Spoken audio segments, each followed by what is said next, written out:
नमस्कार। आज हम एक बहुत ही दिलचस्प विषय पर बात कर रहे हैं, बौद्ध धर्म। ये लगभग 2500 साल पुरानी परंपरा है जो भारत में शुरू हुई। हाँ, सिद्धार्थ गौतम जिन्हें हम बुद्ध कहते हैं, उनके द्वारा। बिल्कुल। हमारे पास बौद्ध धर्म मार्ग और सिद्धांत किताब से कुछ जानकारी है। कोशिश रहेगी कि इसके जो मूल विचार हैं और ज्ञान का मार्ग है उसे थोड़ा समझें। हाँ, और ये जानना जरूरी है, जैसा किताब भी बताती है, कि ये सिर्फ एक धर्म नहीं है। मतलब ये एक पूरी जीवन शैली है, एक दर्शन है। सही। इसका फोकस क्या है? मुख्य रूप से जीवन में जो दुख या असंतोष है, जिसे वो दुख कहते हैं, उसे समझना और फिर उससे मुक्ति कैसे पाएं, इसका रास्ता खोजना। अच्छा, तो इसकी नींव क्या है? मतलब कहाँ से शुरू करें? इसकी नींव टिकी है नैतिक जीवन, ध्यान और प्रज्ञा पर। और शुरुआत होती है 4 आर्य सत्यों से। हाँ, 4 आर्य सत्य, ये तो बहुत सुने हैं। पहला, जीवन में दुख है, मतलब दुख। इस दुख का कारण है हमारी इच्छाएं, हमारी आसक्ति, मतलब चीजों से चिपके रहना। और तीसरा है कि इस दुख का अंत हो सकता है, मतलब इससे छुटकारा पाया जा सकता है। ये बहुत उम्मीद जगाने वाली बात है। हाँ, ये जरूरी है। और चौथा सत्य बताता है कि इस अंत तक पहुंचने का एक रास्ता है, और वो रास्ता है अष्टांगिक मार्ग। अष्टांगिक मार्ग, 8 अंगों वाला रास्ता। इससे पहले दुख पर थोड़ी और बात करें। आपने कहा दुख सिर्फ दर्द नहीं है। हाँ, बिल्कुल। स्रोत इस पर जोर देता है। ये सिर्फ शारीरिक या मानसिक पीड़ा नहीं है।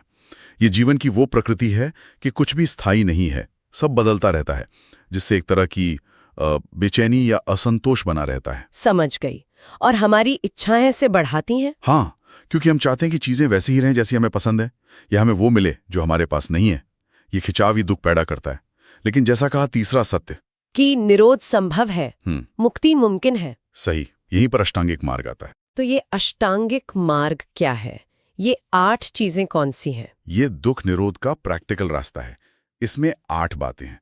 सम्यक दृष्टि यानी सही समझ, सम्यक संकल्प यानी सही इरादा, सम्यक वाक, सही बोली, सम्यक कर्म, सही काम, सम्यक आजीविका यानी सही तरीके से रोजी कमाना। हाँ, फिर सम्यक प्रयास, सही कोशिश, सम्यक स्मृति, सही सचेतनता या माइंडफुलनेस, और आखिर में सम्यक समाधि, सही एकाग्रता या ध्यान। ये 8 मिल के काम करते हैं, है ना? बिल्कुल।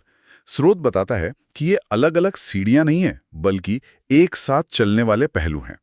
इन्हें 3 हिस्सों में बांट सकते हैं। शील यानी नैतिकता, जिसमें सही बोली, कर्म, आजीविका आ गए। हाँ। फिर समाधि यानी मानसिक अनुशासन या ध्यान, प्रयास, स्मृति, एकाग्रता। और तीसरा है प्रज्ञा यानी विवेक या ज्ञान। इसमें सही समझ और सही इरादा आते हैं। ये तीनों मिलकर ही बदलाव लाते हैं। इसमें सम्यक वाक या सही वाणी की बात है। आज के जमाने में ये कितना जरूरी लगता है ना, सोशल मीडिया और बाकी सब। बहुत ज्यादा। और स्रोत इसे सिर्फ झूठ ना बोलने तक नहीं रखता। इसमें कड़वी बातें ना करना, चुगली ना करना, बेकार की गपशप ना करना, ये सब शामिल हैं। बहुत प्रासंगिक। और फिर कर्म की बात आती है। हाँ, कर्म, पुनर्जन्म, निर्वाण, ये भी बौद्ध धर्म के बहुत अहम कॉन्सेप्ट्स हैं। स्रोत इनके बारे में क्या कहता है? कर्म को, जैसा स्रोत समझाता है, भाग्य या किस्मत की तरह नहीं देखना चाहिए। ये है कारण और प्रभाव का नियम। हमारे विचार, हमारी बातें, हमारे काम, ये बीज हैं। और इनके फल हमें मिलते हैं? हाँ, ये हमें जिम्मेदार बनाता है। पुनर्जन्म इसी कर्म के चक्र से जुड़ा है, जन्म और मृत्यु का अंतहीन सिलसिला। और निर्वाण, वो क्या है? निर्वाण इस चक्र से पूरी तरह बाहर निकल जाना है, परम शांति की अवस्था।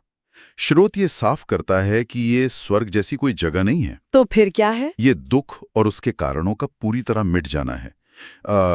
एक तरह से परम मुक्ति।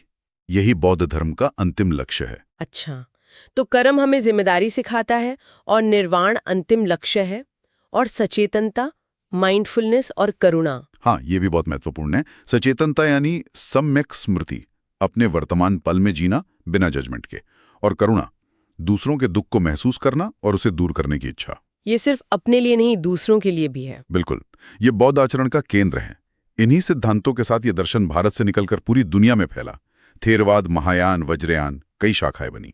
तो कुल मिलाकर इस किताब के अंशों से हमने ये समझा कि बौद्ध धर्म जीवन के दुख को पहचानकर उससे निपटने का एक तरीका बताता है। हाँ, एक व्यवस्थित तरीका, अष्टांगिक मार्ग, ध्यान, करुणा, इन सब के जरिए। और ये आज भी लाखों लोगों को शांति और संतुलन की तलाश में रास्ता दिखा रहा है। सही कहा। और ये हमें कुछ सोचने पर भी मजबूर करता है ना, जैसे कर्म का सिद्धांत, कि हम सब एक दूसरे से जुड़े हैं। क्या ये सोच आज हमारे कामों को प्रभावित कर सकती है, भले ही हम बौद्ध ना हों? ये एक अच्छा सवाल है। या फिर आजकल की दुनिया में जहां बाहरी चीजों, उपलब्धियों पर इतना जोर है, वहां ये रास्ता जो अंदरूनी विकास और अनासक्ति पर जोर देता है, उससे हम क्या सीख सकते हैं? ये कुछ बातें हैं जिन पर सोचा जा सकता है।